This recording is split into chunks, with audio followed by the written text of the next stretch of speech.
দেখাবো। এটা হচ্ছে গরু মাংসের কোফতা, বাট এই কোফতাটা গরু মাংসের কিমা আছে, এটা একদম কিমা করে পানি ঝরিয়ে রাখা হয়েছে। আর পেঁয়াজ বেরেস্তা করা আছে, আদা রসুন বেরেস্তা পড়বে হবে না। হ্যাঁ, তা কি হয়, এটা জাস্ট লাস্টের দিকে দেবো আমি বেরেস্তাটা। উফ, কি ভালোই না হয়েছে গো। এইবার আমাদের এটা কমপ্লিট। এটাতে কোনো তেল দেবে না, না মাখানোর সময়? না, কোনো দরকার নেই, ড্রাই থাকবে। এখান থেকেই খেয়ে ফেলবো। না না, আমি এটা দেবো না। এখান থেকেই খেয়ে ফেলবো। না না, আমি এটা দেবো না।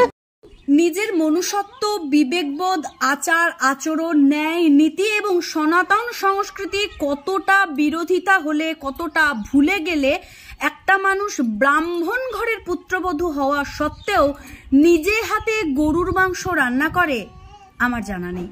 ওপার বাংলার একটি রান্নাঘর টেলিভিশন শোতে তারিন জাহানের সঙ্গে একই রান্নাঘরে গরুর মাংস রান্না করতে দেখা গেল আমাদের এপার বাংলার জনপ্রিয় অ্যাঙ্কার সুদীপা চ্যাটার্জিকে।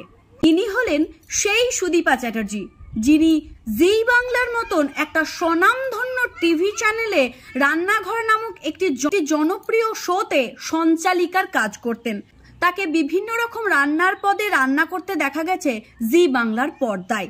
কিন্তু ইদানিং তিনি কি সমস্ত রকম মান সম্মান থেকে শুরু করে সনাতন সংস্কৃতিকেও ভুলতে বসেছেন যে ওপার বাংলায় গিয়ে গরুর মাংস রান্না করে খেতে হচ্ছে?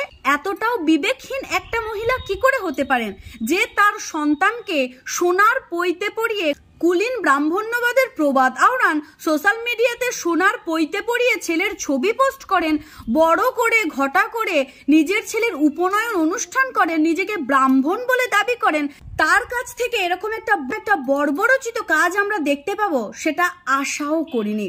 যে মানুষটাকে এতদিন আমরা ব্রাহ্মণ পরিবারের পুত্রবধূ হিসেবে জানতাম, তার বাদবাকি কাজগুলো আমি বাদই দিলাম। বিভিন্ন মানুষকে অপমানজনক কথা বলা, পান্তা ভাত খাওয়ার পর নিজেকে বিরাট কুল বলে সোশ্যাল মিডিয়া পোস্ট করা, কিংবা কম দামি শাড়িগুলোকে বেশি বেশি দামে বিক্রি করা, এগুলোকে আমি বাদ দিলাম।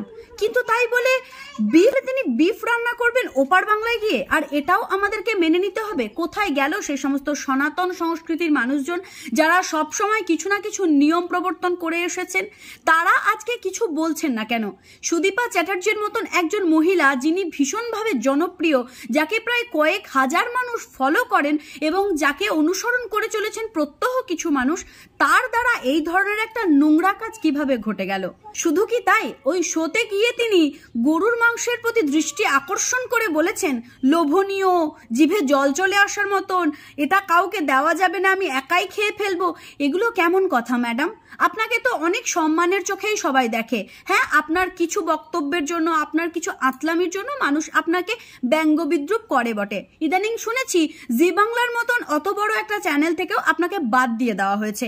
আমি বলবো জি বাংলা খুব ভালো একটি সিদ্ধান্ত নিয়েছে, কারণ যে মানুষের বিবেকবোধ এইভাবে তলানিতে গিয়ে ঠেকেছে, যে মানুষ ব্রাহ্মণ ঘরের মহিলা হয়ে গরুর মাংস চোখের সামনে রান্না হতে দেখছেন, সেটার গ্রেভি টেস্ট করছেন, সেই মানুষটাকে জি বাংলা থেকে বাদ দিয়ে খুব ভালোই করেছেন। আমি অনুরোধ করব এইরকম একটি মহিলাকে আর আগামীতে জি বাংলায় আনবেন না, তাতে সনাতন ধর্মের মানুষের প্রতি অত্যন্ত আঘাত সৃষ্টি করা হবে। সত্যিই আমরা হিন্দু হয়ে আজ লজ্জিত। আপনি কোনোদিন পারবেন ওই তারিন জাহান নামক মহিলাটিকে ইন্ডিয়াতে নিয়ে এসে শুকুরের মাংস রান্না করতে দিতে? পারবেন কি কখনো? যদি পেরে থাকেন তবে করে দেখান। আপনি যেভাবে ওপার বাংলায় গিয়ে গরুর মাংস কষিয়ে রান্না করলেন, এই তারিন জাহানকে নিয়ে আসুন ইন্ডিয়াতে এবং আপনারই একটি রিয়েলিটি শোতে নিয়ে এসে তাকে দিয়ে শুকুরের মাংস রান্না করেন এবং তাকে দিয়ে বলানো করান যে খুব টেস্টি, খুব উপাদেয়। যদি তিনি এটা করেন তবে আমি এটা ধরেই নেব যে শিল্পী মানেই শিরদাঁড়া বিক্রি করেন। কিন্তু আমার মনে হয় তারিন জাহান আপনার মতন শিরদাঁড়া বিক্রি করা মানুষ নয়। তিনি কোনোদিনই আপনার কথা মতন এই শুকুরের মাংস রান্না করতে ভারতবর্ষে আসবে না। আমার খুব খারাপ লেগেছে আপনার এই ধরনের একটি কাজের জন্য। আপনার প্রতি অনেক শ্রদ্ধা ছিল, অনেক ভালোবাসা ছিল। ভেবেছিলাম হয়তো আপনি অন্যান্য দিকে যেমনই হবেন না কেন, অন্তত নিজের সংস্কৃতিকে ভুলে যাবেন না। যে মানুষ নিজের ছেলেকে উপনয়নের সময় সোনার পইতে পরিয়ে দেয়, সেই মানুষ কি করে গরুর মাংস রান্না করতে পারে তা সত্যিই আমার ধারণারও বাইরে। জানি না আজকের এই ভিডিওটি দেখে কারা কারা সুদীপা চ্যাটার্জির ওপর কিছু না কিছু মন্তব্য রাখবেন। আমার কমেন্ট বক্স আপনাদের জন্য খোলা আছে।